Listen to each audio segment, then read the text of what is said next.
Hello, and welcome to a new episode of The Career Changers. Our guest today is Katy Imabayashi, a Canadian educator, parent, consultant, and coach residing in Itoshima, Japan, who is guiding parents to raise sons into remarkable men. Hi, Kathy. Thank you so much for joining us. Hi, Elisa. Thank you for having me. It's a pleasure. So before we deep dive into the topic of how to rise son into remarkable man, let's start with your professional background. How did you start your professional life? Or better, what was your first job? Well, actually, I've most of my adult life I've worked in education in one form or another, and the only time that I really was completely separate was 6 months after I left university the first time, and I was a long distance telephone operator. That was the thing then, and it helped me realize that's not the life that I had wanted. So I went back to school and um, got my teaching degree. So there hasn't been a lot of change in my professional life. It's just gone in a variety of different directions. So what was your dream job when you were a child? Was it actually to be a teacher or something different? I thought at that time that I really wanted to be a social worker. I wanted to save the world and do great things for humanity, kind of like a Joan of Arc. I had big visions for myself. Oh, that's quite inspirational when you're a young child. Yeah. So, nowadays you dedicate yourself to raising boys into remarkable men. So let's talk about this topic. What inspired you to focus on the topic of raising boys into remarkable men? It actually was accidental that it started. I was blessed with a son, and there was an incident when he was around 3 years old, and I had taken him fishing um, with a little plastic fishing rod, and it was a beautiful day, and we were slightly off the road down a nice little path along a riverside. But Japan is very, very safe, so I didn't worry about being there by myself and a little bit isolated. But after we were there for a little while and having a lovely time, I looked up um, further down the path and I saw what I thought of as a gang of young boys, 5 or 6 males. And in that split second, there was no logic to my reaction, but it was complete fear. I was terrified that something they were going to hurt, you know, me or my son. That was the instinctive response that I had. And the boys came down, and there was 5 or 6 of them, and they actually were in that stage between elementary school and middle school, and that was the same age group that I was teaching at the time. So more than anybody else, I should have recognized that it's boys in bigger bodies, but still very young hearts inside of them. So they came down and joined us, and we had a wonderful time together, and it was a beautiful afternoon. And that could have been the end of it. But that night, I kept, it was bothering me greatly that I had reacted that way. And so I kept digging away, trying to think why, where'd that come from? And why was that my reaction? And when I was going down that rabbit hole, I had this image, and it was like, is that what is going to happen for my little boy in 10 years or 15 years or 20 years? Is another woman going to be filled with fear simply because he's male? And that just started something. It was like, what's wrong with this picture? Like it's not right. And and so that's what started it. Mm. Set me on a path to try to understand better so that I could help first my son and then all the little boys that were part of my world. Well, it's an incredible emotional journey, and I think as a woman as well, I would identify with those feelings. Sometimes you may just walk down the street, and whether they are young boys or men, you never know if you see a group of them,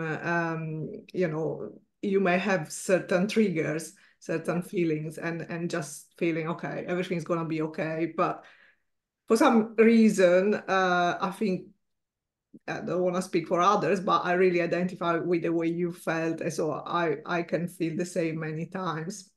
So you're an expert in education and also a mom. What are the key development stage in a boy's life and how they contribute to shaping their character? Um, I'm just finishing a book, and in the book that I've written, it's looking at the first 8 years, and I divide those into two stages. So the I call the tender years are from birth to about 3, and then from 4 to 8 is what I call the young years.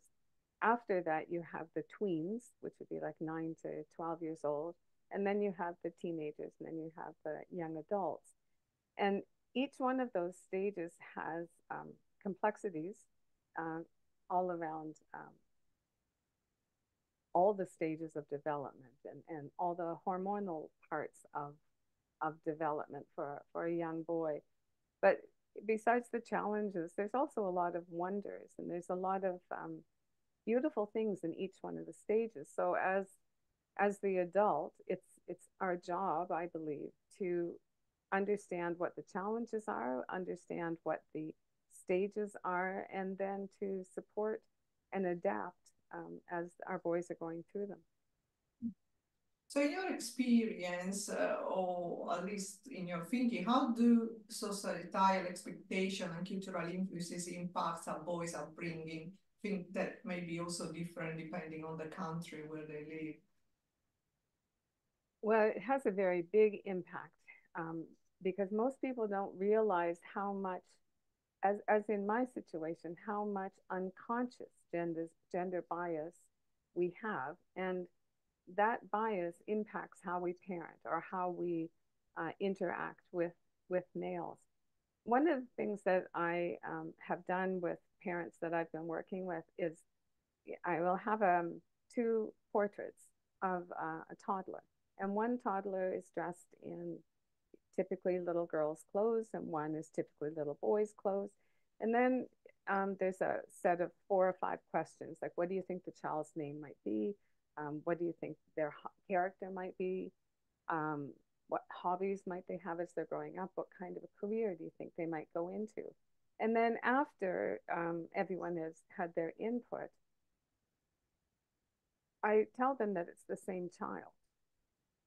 And it's kind of it's like the assumption about the behavior or their potential was all connected with whether you thought it was a girl or a boy.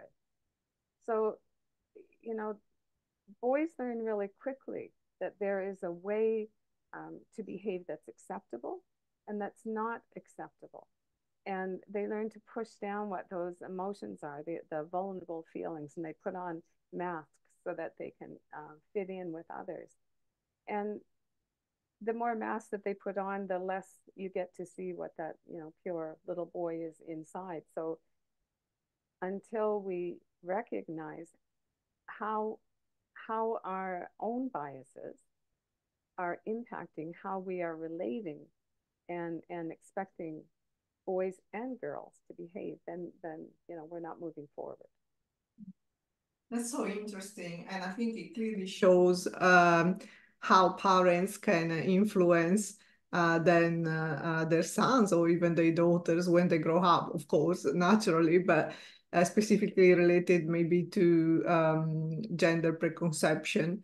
So, what parents can do to um, be a positive um, to lead a positive example in growing their son into remarkable men.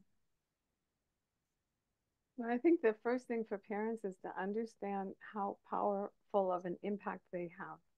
Like, as a parent, you are the most influential person in your child's life. So everything that you do or say, or don't do and don't say, really impacts on how he sees himself in the world and also how he sees his place in that world. So parents are their impact is so great that it's important that they learn as much as they can about gender differences so that they can support their sons to grow into, the best person they can be. So, another place where children spend a lot of time is school, of course, and there is a big influence on every child and their development. How does education contribute specifically to a boy's development, and what role can schools play into that? Well, in general, my opinion is that schools don't cater to they don't cater to the learning style of boys. So it's not ideal, and they have, especially in the younger years, they have a lot of challenges. Some ways that schools can compensate for that are things like, having a later start date for boys. Boys start 1 year later than the girls start. Um, have more teacher education, learning about what these differences are and how to bring out the strengths in both genders. More project work, more physical movement during the day. There are things that can be done. There are some things that are, in some schools, but in general, it's a tough time for little boys. So, is there any positive role models for boys that you can mention? Well, when I think about that, I think it's not so much about looking for those models. The first thing I think is you look at your son and you think, what kind of a man do I want him to grow into? And you look at the characteristics that you hope he will develop. And then you start looking in your environment or in the media, and you will find those examples. And that's when you share those role models. They're there. Let's talk about emotional intelligence. I think there can be some stereotypes attributes to this as well when we talk about men. But let's see, what is your opinion on this? How can parents foster emotional intelligence in their sons? I don't think there's a big difference between how you would encourage strong emotional intelligence in a girl or a boy. I think you work at having them understand what emotional intelligence looks like. Um, you give them the vocabulary that helps them articulate it, and you model it yourself. If it's part of their environment, part of their world, that's the best way for them to acquire it themselves. And do you think are there any differences in which boys or girls are expressing and understanding their emotions? And if yes, are there any specific challenges for boys specifically? It, that area is a little bit controversial because um, there are challenges that men have in expressing themselves, in um, showing vulnerability. But the controversy is this something that's nature, or is it nurture, or is it a combination of both? And there is evidence that there are some physical gender differences that could impact um, the outcome of that. But the question is, how much restrictions are society placing upon the boys that inhibit their ability to express themselves? So if we're not teaching them about emotions and emotional intelligence, if we're not encouraging them to express themselves and giving them the vocabulary to do that, if on the flip side, what we're doing is embarrassing them or shaming them if they are vulnerable or they do show weaknesses, like it's not clear cut whether it's nature or nurture. Yeah, that's interesting, and I think it's probably uh, it's probably interesting to think how, when did we start to talk about this topic? And probably now there is a lot more conversation about positive masculinity, or if men are able to express their feelings. And education has changed during the years. So yes, I do definitely believe that probably there is an influence in terms of, yes, men can express their feelings or they can't express their feelings. Um, so let's talk about building confidence and resilience. What strategies can parents use to build confidence in their boys? I think the biggest thing is to build up your son's self-esteem. Find ways that to empower him. One of the ways that we kind of sabotage this self-confidence is that unknowingly we will often shame our boys by what we do and what we say. And there's something that's called like the emotional bank, and the concept behind it is that you try to make sure that your son's emotional bank is always balanced, and the debits and deposits are connected with behavioral experiences. So if your child has had a negative experience, he's had a tantrum, or he's gotten in trouble and you've scolded him and whatever, that's one negative experience he's had, and so that's a withdrawal from his account.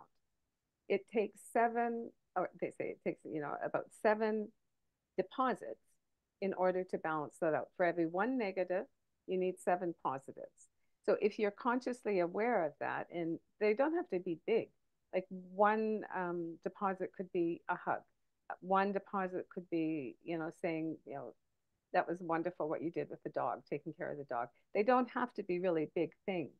But what tends to happen is that often with little boys and misbehavior, it seems to be a cycle of negativity.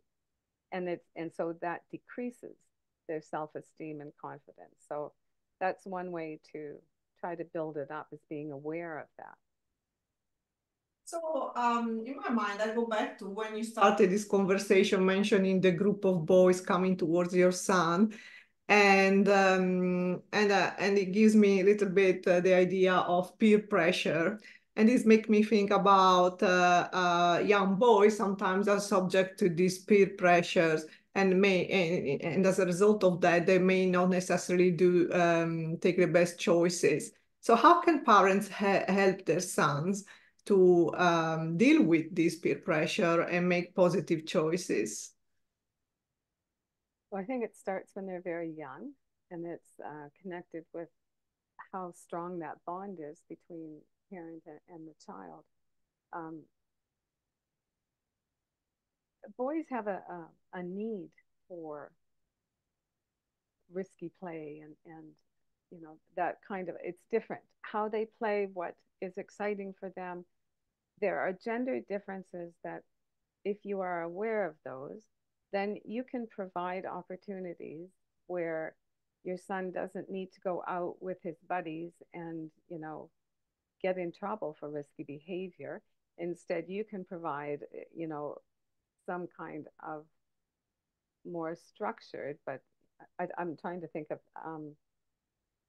there's something, paintball or something, or go-karts, or you know um, bungee jumping, or something where you get the thrill of an adventure and a risk, but you're not doing it with a group of four other boys, and you're all going to play off each other's immaturity and make bad choices.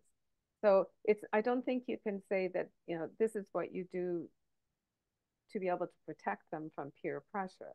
I think if you build up their confidence and self-esteem and give them the tools um, to be strong enough to say, I don't want to do that, but to have the opportunity to, experience that thrill and that, risky behavior in a safer environment. I think that works well with boys.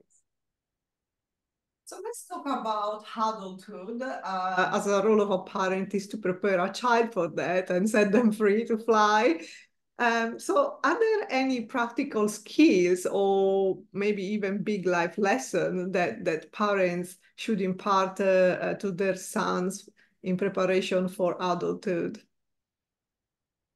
Well, the practical ones, it's just if you're sending them off to wherever they're going, they need to know how to take care of themselves. They need to know how to cook and to clean and to balance their budget and that kind of thing. And that's one area.